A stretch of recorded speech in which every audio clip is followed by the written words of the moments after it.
So we're in verse 17, and Paul says, the one who is righteous by faith will live. So we have to ask the question now, given the holiness of God, the righteousness of God, and the unrighteousness of man, the question we have to ask is, how do we get the righteousness of man, and what does it look like? So those are the questions we have to ask. And what I'd like to do first, remember I said Martin Luther, he used the book of Romans to start the Reformation. What I'd like to do is present to you Martin Luther's understanding of what this meant. What the righteousness of God is, and how do you get it? And what does it do in your life? Because he had some different interpretations, but I'd like to present that understanding first, okay? And also I have a handout.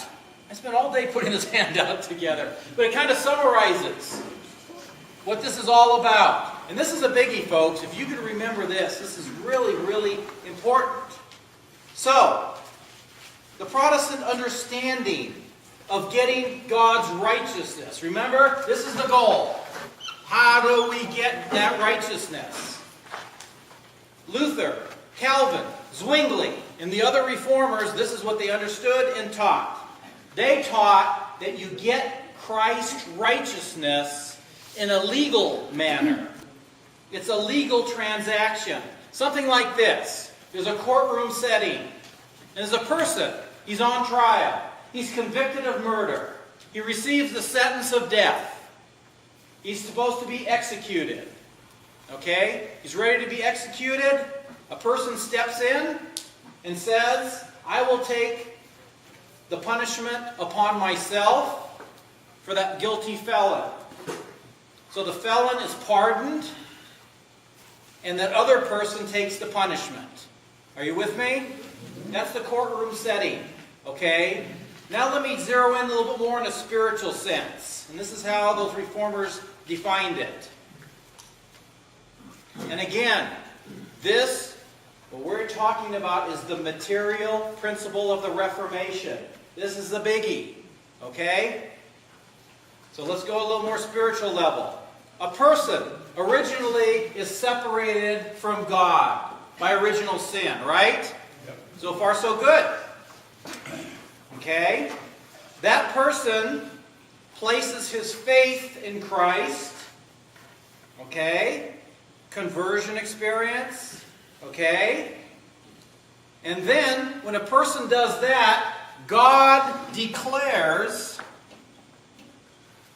His righteousness on that person.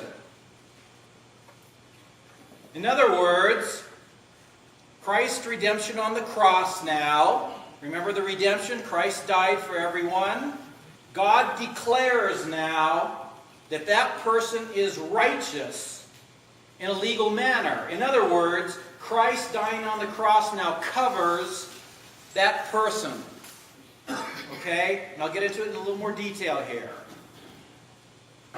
And let me just explain it to you as Luther explained it.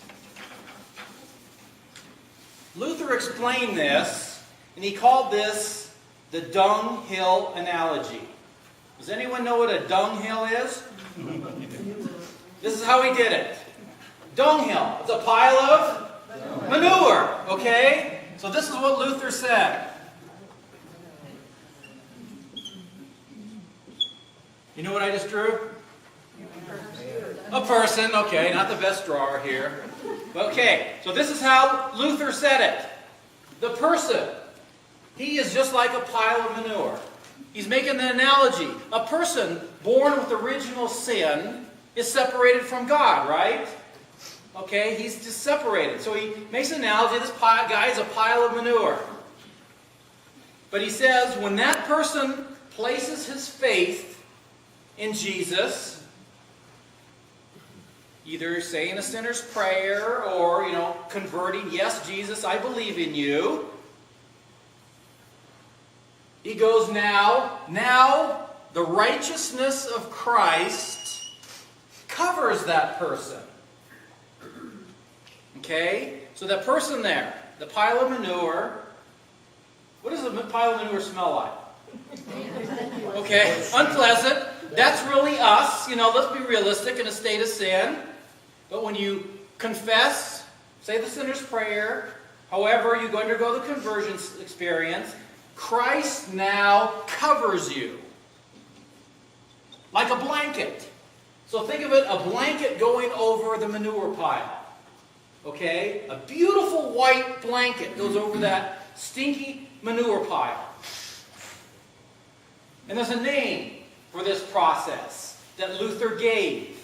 He says, Christ's righteousness was imputed on a person who has faith. Have you ever heard the word imputed before? Does anyone know what that means? Imputed. Transferred. Put on someone else's account.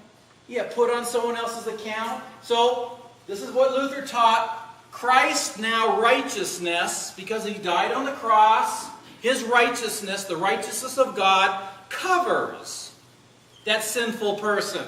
It covers him.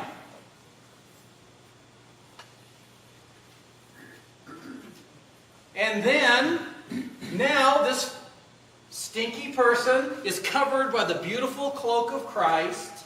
So now when God looks down on that person, what does he see? Beauty. That person is covered with the beautiful righteousness, the cloak of Christ. So when Christ looks upon that person, he doesn't see the person, he sees Christ covering that person. And that is what Luther, Calvin, Zwingli, all the Protestant reformers taught in how a person goes to heaven. You have faith in God, Christ will cover you with his righteousness.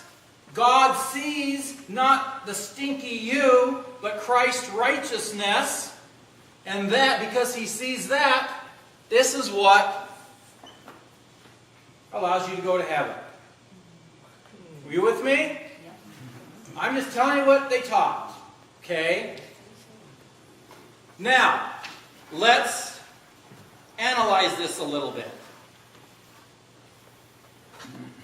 Let's look at the person. When this person, this pile of manure, is covered by Christ, has anything happened internally, spiritually, to this person? Not according to the diagram. Not according to the diagram and not according to Luther. This is what he taught. Christ covers that person because he has faith, but nothing internally, spiritually happened to that person. That person is still the same pile of manure as he was in the beginning. Okay? Wasn't the faith an internal change? Well, this is the crux of the Protestant Reformation. I'm trying to portray to you what Luther, how he explained this. And we're going to dig a little deeper here. Hang on, okay? You have faith, and that's true. You got to have faith. But he says when you have faith and say yes to Jesus, this is, he says, what happens. You're just covered by Christ in his dying on the cross. Nothing happens to you internally. They said that? I'm telling you what Luther, Zwingli, Calvin, all the reformers. Okay, we're getting there. This is a tough one here, okay? There's a lot happening here, so hang in here with me.